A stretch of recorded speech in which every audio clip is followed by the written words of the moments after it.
बहू को भी बेटी समझें। माँ, मैं बहुत थक गई हूँ घर संभालते संभालते। यहाँ मेरी थकान किसी को नज़र ही नहीं आती। कुछ दिन आराम करना चाहती हूँ। सोच रही हूँ कुछ दिनों के लिए अपने मायके आ जाऊँ। आते हुए अपने दोनों बच्चों को भी साथ ले आऊँगी और वहीं से स्कूल चले जाएंगे। आखिर एक ही शहर में ससुराल और मायका होने का कुछ तो फ़ायदा मिले। भावना ने फ़ोन पर अपनी माँ से कहा। रेखा जी ने दूसरी तरफ से कहा, हाँ बेटा, जब तेरी इच्छा हो आ जाना। आखिर ये तेरा भी तो घर है। ठीक है माँ, तो मैं कल ही आ जाऊँगी। भावना खुश होकर बोली। बेचारी मेरी बेटी, ससुराल में नौकरों की तरह काम करना पड़ता है और उस पर कोई ध्यान ही नहीं देता। यहाँ आएगी, कुछ दिन रहेगी तो उसका मन और तबीयत दोनों अच्छे रहेंगे। सास के मुंह से ऐसी बातें सुनकर अनु का चेहरा उतर गया। वह मन ही मन सोचने लगी कि काश आपको मेरी थकावट भी नज़र आती। मैं भी दिन रात झाड़ू पोछा, बर्तन, खाना बनाना, मार्केट जाना और हर वो काम करती हूँ जिससे हमारे परिवार वालों को कोई दिक्कत ना हो। काश आज मुझ पर भी ध्यान दे पाती। आपकी बेटी तो जब मन में आता है तब यहाँ आ जाती है, लेकिन मैं साल में एक ही बार अपनी माँ के पास जाती हूँ। तब भी आपको प्रॉब्लम होती है। मैं भी इंसान हूँ, मेरा भी मन है। मुझे भी लगता है कि अपनी माँ के पास जाकर थोड़ा आराम करूँ, सुख दुख की दो चार बातें करूँ, अपना मन हल्का करूँ। कोई दिन तो ऐसा हो जो सिर्फ हमारे लिए हो। भगवान, अब तुम ही कुछ करो ताकि मेरी सास की आंखें खुलें और उन्हें मेरी थकावट भी नज़र आए। शाम तक भगवान ने जैसे अनु की सुन ली और उसकी ननंद का फ़ोन आया। ननंद ने अपनी माँ से कहा कि उसकी सास ने उसे मायके आने के लिए मना कर दिया है, इसीलिए इस बार वो नहीं आ सकती। रेखा जी बोली, ऐसे कैसे मना कर दिया? पहले तो कभी वह तुम्हें आने के लिए नहीं रोकती थी, इस बार भला क्या हो गया? लाओ मेरी बात कराओ उनसे, मैं समझाती हूँ। भावना ने फ़ोन अपनी सास के पास दिया। रेखा जी ने कहा, नमस्कार बहन जी, आपको कुछ कहना था समधन जी। समधन जी ने कहा, कहिए। दरअसल भावना कल त्योहार है ना, इसीलिए अपने मायके आना चाहती है। अगर आप उसे भेज दें तो अच्छा होगा। भावना की सास ने कहा, देखिए समधन जी, आपकी बेटी मायके जाकर रहे, इस बात के लिए हमने कभी उसे कोई नहीं रोका और इस बात से हमें कोई प्रॉब्लम भी नहीं है। कुछ दिनों पहले ही मैं अपने रिश्तेदार के यहाँ शादी में गई थी। वहाँ आपकी बहू अनु की मम्मी से मिलने का मौका मिला।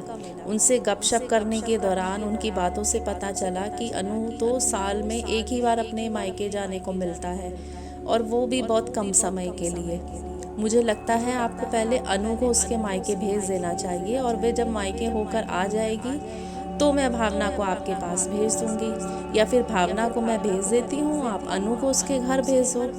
दोनों काम हो जाएंगे, आप भी अकेली नहीं पड़ेंगी और घर का काम भी अनु और आप को अकेले नहीं करना पड़ेगा। एक बहुत ज़रूरी बात जो मुझे लगता है कि आपको समझ लेनी चाहिए कि आपको अपनी बहू को भी बेटी की तरह या बेटी से भी ज़्यादा प्यार देना चाहिए। उसे भी मायके जाने की इच्छा होती होगी।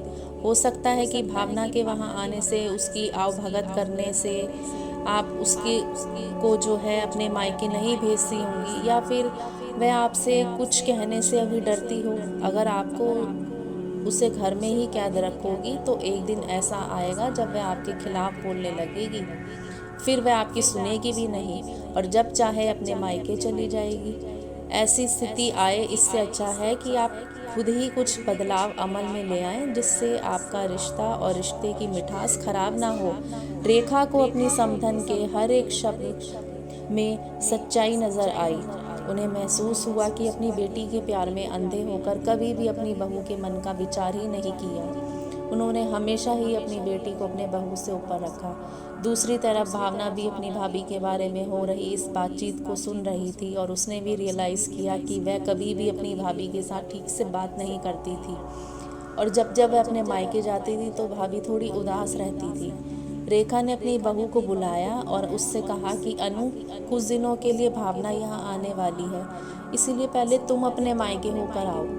यह सुनते ही अनु का चेहरा खिल गया, क्योंकि ये पहली बार था जब उसकी सास ने सामने से उसे अपने मायके जाने के लिए कहा था। अगले दिन अनु अपने मायके चली गई और इस बार एक दो दिन नहीं, पूरे हफ्ते भर रहकर आई, अपने माँ बाप से, अपने रिश्तेदारों से मिलकर। और जब वह लौट कर आई तो उसका चेहरा काफ़ी खिला हुआ था, उसकी आंखें चमक रही थी। अनु के आने के बाद भावना भी अपने मायके आई और इस बार वो खुद सामने से अपनी भाभी से खुशी खुशी मिली और अच्छे से बात की।